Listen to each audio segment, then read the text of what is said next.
Good evening, boys and girls, and welcome to the eastern wing of the Stinkbug Works. As you can tell, it's not morning. I need some, well, I can't call it jet juice. It's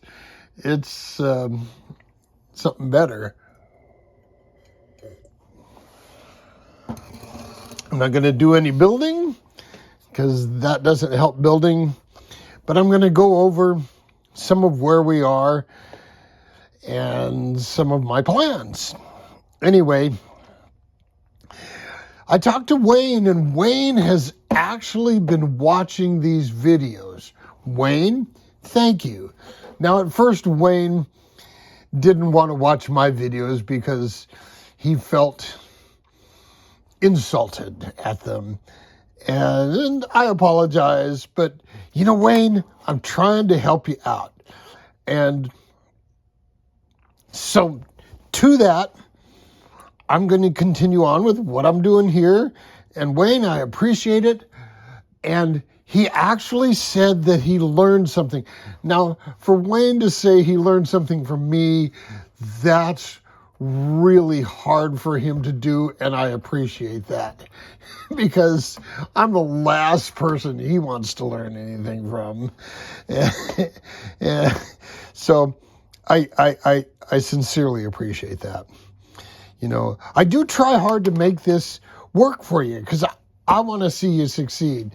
In fact, Wayne was complaining that how did I ever talk him into an old design? It's like, Wayne, where we run, you can't run modern stuff that's really stupid fast. You'll break something or kill some poor aquatic waterfowl. So, you know, I kind of make my builds fit where I have to run. And so, Wayne, that's part of the reason why I picked this old design. I'm going to run a low power system, keep it just kind of fun and so forth. So don't worry that it's not the latest and greatest. The latest and greatest would be a problem. So anyway, here we are. So what I've done is I have now installed the servo, and on the other side I put a brake. I might stick my receiver on here, I don't know, but that's to give a little vertical rigidity to it. So let's take a look at the servo placement and the servo linkage. First of all, the piece of G10 that the servo is on is at a little bit of an angle, so I can take these regular nut drivers and reach all the nuts that attach this thing. If it were completely vertical, I'd have a hard time with anything but a ball end driver, and ball end drivers oftentimes booger up the heads. I don't like them that much. So angle the G10 plate that the servo is mounted to allow you to get in here with your wrench to attach things. Now, another thing is you'll see that I got the servo up high with the arm swinging low. That was so that the linkage goes through essentially the middle of the through hull. Now, in an earlier video, I talked about, you see how where this arm is, if I were to put this ball link on top of the arm, this rod would be effectively half an inch higher than it is now, which would have it coming through the hatch and just crashing with things. So that just didn't work. And if you notice, my arm goes right through the middle of that through hull.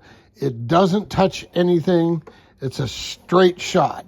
That's what you want to achieve. In fact, for an RC boat that's doing ovals, it's preferable to have your rudder in tension in a turn rather than in compression, because in compression the line can, or the push rod can bow, but in tension it's going to be a straight line. So I prefer to set it up with tension in the turning direction and compression in the not turning direction. Now, here's something I have discovered.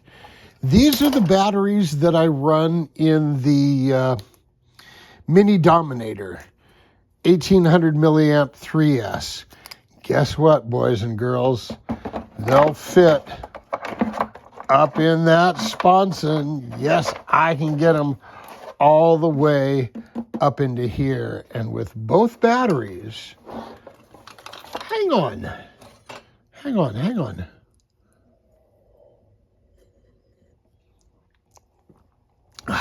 With both batteries up here in the sponsons, and I'm still working on where the speed control is going to go. I still want to try to get it up here, but it with all the hoses and wires, it's going to be pretty exciting. So anyway, with the batteries up forward here and the motor up forward, I can get this thing.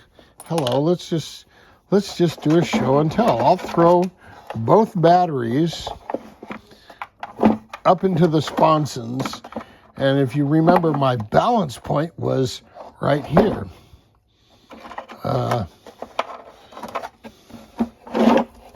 There it is.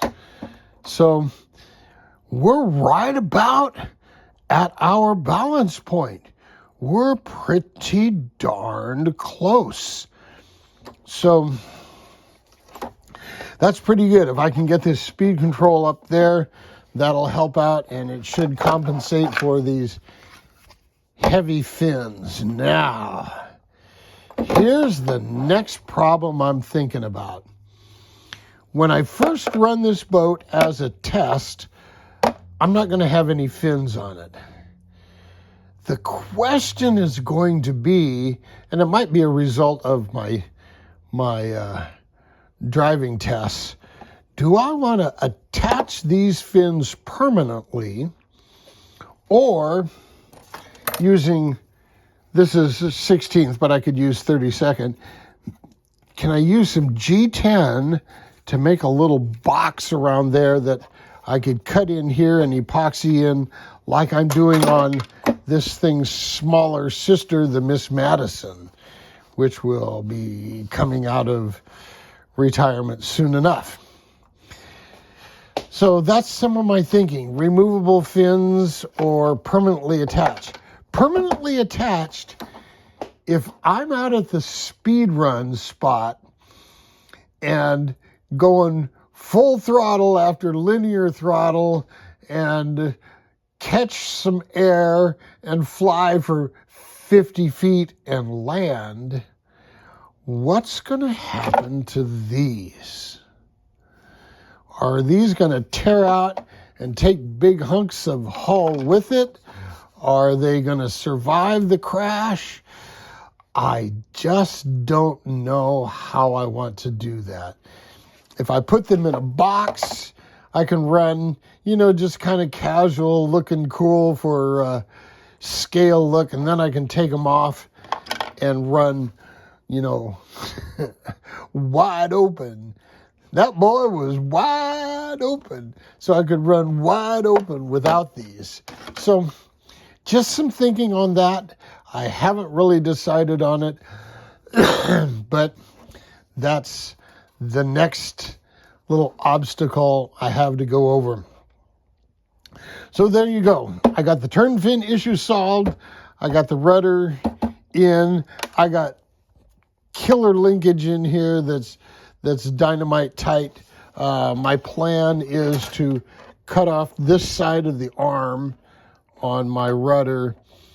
And because there's a tiny bit of slop in this thing, I'm going to JB weld this arm, which is actually separate, to the rudder bracket just to take out, because I want every little bit of slop out of this system that I can get.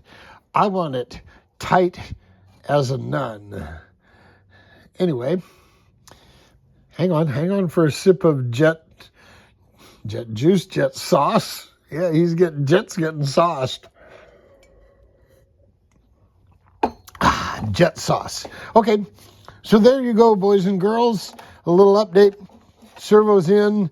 This is now nice and stiff. The hatch is stiff. Everything's stiff. It's all good. So until next time, jet out.